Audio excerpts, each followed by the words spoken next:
ভাঙা যাচ্ছে না ডিমের সিন্ডিকেট, প্রতিদিনই বাড়ছে দাম, উত্তর নেই ব্যবসায়ীদের। ক্রেতার ক্ষোভ, সরবরাহ বাড়লেও ঊর্ধ্বমুখী ইলিশের বাজার।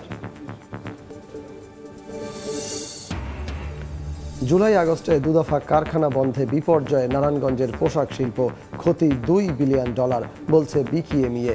ঝুট ব্যবসা দখলে নিতে মরিয়া একটি মহল। সময় সংবাদের সঙ্গে আছি আমি সজল মিত্র রিচার্ড। আওয়ামী লীগের প্রেসিডিয়াম সদস্য ও সাবেক মন্ত্রী শাহজাহান খানকে গ্রেফতার করা হয়েছে। বৃহস্পতিবার মধ্যরাতে রাজধানীর ধানমন্ডি থেকে তাকে গ্রেফতার করে গোয়েন্দা পুলিশ। শাহজাহান খানকে ছাত্র জনতার আন্দোলনের সময় জিগাতলায় কিশোর হত্যা মামলায় গ্রেফতার দেখানো হয়েছে। বিকেলে তাকে আদালতে তোলার কথা আছে। জিজ্ঞাসাবাদের জন্য চাওয়া হবে 10 দিনের রিমান্ড। সবশেষ দ্বাদশ জাতীয় সংসদ নির্বাচনে মাদারীপুর 2 আসন থেকে টানা অষ্টমবারের মতো নৌকা প্রতীক নিয়ে সংসদ সদস্য নির্বাচিত হন শাহজাহান খান। বর্তমানে তিনি আওয়ামী লীগের সভাপতিমণ্ডলীর সদস্য ও শ্রমিক ফেডারেশনের কার্যকারী সভাপতি।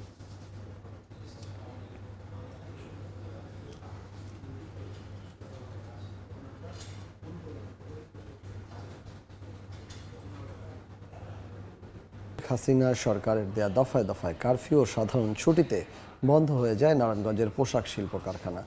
ব্যবসায়ী সংগঠনের তথ্য মতে এই সময়ে বন্ধ থাকায় পোশাক রপ্তানি খাতে $2 বিলিয়ন ক্ষতি হয়েছে। এছাড়া সরকার পতনের পর ঝুট ব্যবসার দখল নিতে তৎপরতা চালাচ্ছে সন্ত্রাসী বাহিনী। এ কারণে হুমকির মুখে কারখানা মালিকরা। শওকত আলী সৈকতের পাঠানো তথ্য ও আরিফ হোসেনের ছবি নিয়ে রিপোর্ট। নিটোয়ার খাতের 47% তৈরি পোশাক রপ্তানি হয় নারায়ণগঞ্জ থেকে। আর পোশাক রপ্তানিতে বাংলাদেশকে বিশ্বের দ্বিতীয় স্থানে নিয়ে যাওয়ার ক্ষেত্রে এ জেলার গুরুত্ব সবচেয়ে বেশি। দিনের পর দিন কারখানা ও ইন্টারনেট সেবা বন্ধ থাকায় বিদেশি ক্রেতাদের সঙ্গে যোগাযোগ রাখা সম্ভব হয়নি তাদের পক্ষে। ফলে শিপমেন্ট বাতিল সহ নতুন অর্ডার পাওয়া থেকে বঞ্চিত হয়েছেন তারা। তবে বর্তমান অন্তর্বর্তীকালীন সরকার ব্যাংক থেকে সীমিত পরিমাণ নগদ টাকা লেনদেনের বিধি আরোপ করায় নতুন করে সমস্যার মধ্যে পড়েছেন গার্মেন্টস মালিকরা। ফ্যাক্টরি বন্ধ থাকার কারণে আমরা টাইমলি শিপমেন্টগুলি করতে পারি নাই, যার জন্য অনেক বায়ার ডিসকাউন্ট করেছে বা কিছু কিছু বায়ার হয়তো মেনে নিয়েছে, অনেক বায়াররা অর্ডার ক্যান্সেল করতে যাচ্ছে। অর্ডার অনেক কনফার্ম করা ছিল, পিওগুলি কিন্তু আমরা এই 15 দিনের ব্যাঘাতের কারণে বা ইন্টারনেটের কারণে আমরা কিন্তু কোনো কমিউনিকেশন করতে পারি নাই। এই অবস্থায় সরকারের সহযোগিতা চায় বিকেএমইএ। তাহলে আবারও পোশাক রপ্তানি খাতে বিশ্বের শীর্ষস্থান দখল করা সম্ভব হবে বলে মনে করেন সংগঠনটির সভাপতি। গত 1-1.5 মাসে প্রায় $2 বিলিয়ন মতো রপ্তানি কিন্তু বাধাগ্রস্ত হয়েছে। ক্ষতিগুলি কাটিয়ে উঠতে হলে আমাদের অনেকগুলি পদক্ষেপ নিতে হবে। ব্যাংকে এলসি দিলে এলসি করতে দেরি হয়, তারপরে ডকুমেন্টস দিলে পারচেজ করে টাকা দিতে দেরি হয়, যার ফলে আমার শ্রমিকের বেতন দিতে দেরি হয়। এদিকে সরকার পরিবর্তনের পর ঝুট ও ওয়েস্টের ব্যবসা দখলে নিতে একটি সন্ত্রাসী চক্র মরিয়া হয়ে উঠেছে বলে অভিযোগ ব্যবসায়ীদের। 5 তারিখের থেকেই যদি বলি, নতুন করে এক উৎপাতের মধ্যে আমরা পড়লাম। 4 দিক থেকে চাঁদাবাজরা উৎপাত করা শুরু করলো, আমাদের ঝুট নিয়ে কথা বলে। তারপরে বিভিন্ন ব্যবসায়িক ইয়ের মধ্যে তারা ঢুকতে চায়, তারা গোডাউন এর দখল নিতে চায়। কোনো মালিক পক্ষ তার কাছে কেউ চাঁদা চায় বা সে চাঁদাবাজির শিকার হয়, ওনারা অবশ্যই যদি আমাদের কাছে আইনগত সহায়তা চায়, আমরা অবশ্যই ওনাদেরকে সহায়তা করব। নারায়ণগঞ্জে 8 শতাধিক। রাজধানীর যাত্রাবাড়ি এলাকায় ছাত্র আন্দোলনের সময় নিহতদের পরিবারকে আর্থিক সহায়তা দিয়েছে জামায়াতের ঢাকা মহানগর দক্ষিণ শাখা। সকালে শনিরাখড়া বালুর মাঠে হতাহতদের স্বজনদের সঙ্গে মতবিনিময় করেন দলটির নেতারা। পরে নিহত 25 জনের প্রত্যেকের পরিবারকে নগদ $2 লাখ সহায়তা দেওয়া হয়। সভায় প্রধান অতিথির বক্তব্যে ঢাকা মহানগর দক্ষিণ শাখার আমির নুরুল ইসলাম বুলবুল বলেন, আন্দোলনে নিহতদের পরিবারের দায়িত্ব সরকারকে নিতে হবে। গণহত্যায় জড়িত পুলিশ সদস্যদের বিচারও দাবি করেন তিনি।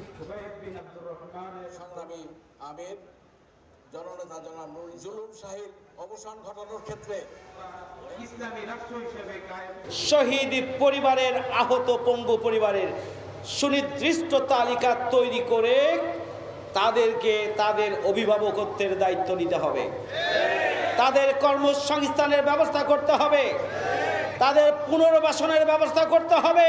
সরকারের কাছে দাবি জানাতে চাই, অগ্রাধিকারের ভিত্তিতে এই গণহত্যাকারী শেখ হাসিনা, তার দল এবং তার সহযোগী শক্তি যারা ভূমিকা পালন করেছে তাদেরকে অবিলম্বে বিচারের আওতায় নিয়ে আসতে হবে। আমদানি বাণিজ্য সহজ করতে উদ্যোগ নিল বাংলাদেশ ব্যাংক। আর্থিক খাতের নিয়ন্ত্রক সংস্থাটি জানিয়েছে, বিলাসবহুল ও অভ্যন্তরীণ ছাড়া সব ধরনের পণ্য আমদানিতে এলসি মার্জিন তুলে দেওয়া হয়েছে। এলসি খোলার ক্ষেত্রে নগদ মার্জিনের হার নির্ধারিত হবে ব্যাংক গ্রাহক সম্পর্কের ভিত্তিতে। সংকট উত্তরণের পথে কেন্দ্রীয় ব্যাংকের এমন সিদ্ধান্তকে ইতিবাচক হিসেবে দেখছেন অর্থনীতিবিদরা। 2022 সালের শুরু থেকেই অস্থির হয়ে উঠতে থাকে দেশের বৈদেশিক মুদ্রার বাজার, বাড়তে থাকে ডলারের দাম ও সংকট। একই সঙ্গে চাপ বাড়ে নিম্নগামী রিজার্ভের হিসেবে, যার ব্যাপক প্রভাব পড়ে আমদানি বাণিজ্যে। কারণ ওই বছরের 4 জুলাই পণ্য আমদানিতে কড়াকড়ি আরোপ করে বিজ্ঞপ্তি দেয় বাংলাদেশ ব্যাংক, যেখানে বলা হয় বিলাসী পণ্য আমদানিতে 100% আর দরকারি পণ্য আমদানিতে এলসি মার্জিন রাখতে হবে 75%। বৈদেশিক মুদ্রার প্রকট সংকটের চিত্র ফুটে ওঠে ওই প্রজ্ঞাপনে। জানিয়ে দেওয়া হয় এলসি খোলার ক্ষেত্রে দরকারি ডলারের জমা দিতে হবে আমদানিকারককে, ব্যাংক থেকে মিলবে না কোনো ধরনের সহায়তা। এবার কুটির, অতি ক্ষুদ্র, ক্ষুদ্র ও মাঝারি শিল্পে দরকারি 10 ধরনের পণ্য আমদানিতে এলসি খোলার শর্ত শিথিল করে গত বছরের 20 জুন একটি প্রজ্ঞাপন জারি করে বাংলাদেশ ব্যাংক। সব মিলিয়ে 25 মাসের বেশি সময় ধরে আমদানি সংকোচন নীতিতে চলার পর এবার সহজীকরণের পথে চলার ইঙ্গিত দিল দেশের আর্থিক খাতের নিয়ন্ত্রক সংস্থাটি। বৃহস্পতিবার এক প্রজ্ঞাপন জারি করে জানিয়ে দিল 14 ধরনের পণ্য ছাড়া অন্য পণ্য আমদানিতে এলসি মার্জিন তুলে দিয়েছে কেন্দ্রীয় ব্যাংক। তবে এখনও বিলাসজাতীয় বাংলাদেশে অভ্যন্তরীণভাবে উৎপাদিত বিকল্প পণ্য আমদানিতে কঠোরতা বহাল রাখাকে সময় উপযোগী সিদ্ধান্ত হিসেবে দেখছেন অর্থনীতিবিদরা। যে সিদ্ধান্তটা নেওয়া হয়েছে সেটা অর্থনীতির স্বার্থে অত্যন্ত যৌক্তিক, কিন্তু একই সঙ্গে আমাদের একটা টাইমলাইন দরকার যে আসলে এটা কতদিন চলবে সেই বিষয়ে যদি একটা ইন্ডিকেশন আসে তাহলে সেই ক্ষেত্রে কিন্তু এখানকার যে লোকাল ব্যবসা বাণিজ্য, বিশেষ করে যে সমস্ত পণ্য আমদানি করা হচ্ছে তার ক্ষেত্রে আসলে এই যে ইম্পোর্ট সাবস্টিটিউশন রয়েছে বা নতুন করে যাতে ইম্পোর্ট সাবস্টিটিউশন ইন্ডাস্ট্রি তৈরি হয়, তো সেই বিষয়গুলো দেখাটা আমি মনে করি জরুরি। এখনো যেসব পণ্য আমদানিতে 100% এলসি মার্জিন জমা দিতে হবে সেগুলো হলো মোটর কার, ইলেকট্রনিক হোম বা অফিস অ্যাপ্লায়েন্স, স্বর্ণ ও স্বর্ণালংকার, মূল্যবান ধাতু ও মুক্তা, তৈরি পোশাক, চামড়াজাত পণ্য, পাটজাত পণ্য, আসবাব ও সাজসজ্জা সামগ্রী, ফল ও ফুল, নন সিরিয়াল ফুড অর্থাৎ অশস্য খাদ্যপণ্য, প্রক্রিয়াজাত খাদ্যদ্রব্য ও পানীয় বা টিনজাত খাদ্য, chocolate, biscuit, juice, coffee, soft drinks, alcohol জাতীয় পানীয় ও তামাক ও তামাকজাত বা এর বিকল্প পণ্য। জিন্নাতারা জশোয়া, সময় সংবাদ, ঢাকা। চলতি বছর দেশে সবুজ মাল্টার উৎপাদনের লক্ষ্যমাত্রা প্রায় 1 লাখ টন নির্ধারণ করা হয়েছে, যার বাজার মূল্য প্রায় 800 কোটি টাকা। আমদানি কমে আসায় চাপ কমছে বৈদেশিক মুদ্রায়। সাইট্রাস ফলের উন্নয়নে আরও গবেষণা ও কৃষক সহায়তার কথা জানিয়েছে কৃষি বিভাগ। তবে দাম পেতে সঠিক সময়ে এসব ফল বাগান থেকে সংগ্রহের পরামর্শ গবেষকদের। কাজল আব্দুল্লাহর রিপোর্ট।